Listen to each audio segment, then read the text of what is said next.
Setelah sempat buron, pelaku akhirnya ditangkap di Kecamatan Tamalate, Makassar. Selain itu, polisi juga menyita sebuah badik. Pelaku mengaku menikam korban lantaran dalam pengaruh minuman keras jenis balok. Sebelumnya, polisi telah menangkap satu pelaku lain yang terlibat perkelahian. Pelaku diketahui melakukan penikaman saat korban ingin melerai perkelahian kedua pelaku.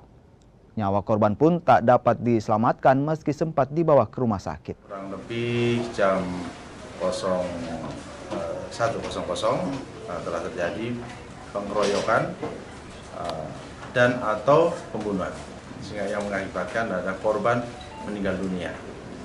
Dan kemudian selama 1x24 jam kita bisa ungkap pelaku, dan hari ini kita bisa amankan ada 2 orang yang kita patut kita duga selaku pelakunya, dan mereka adalah kakak beradik.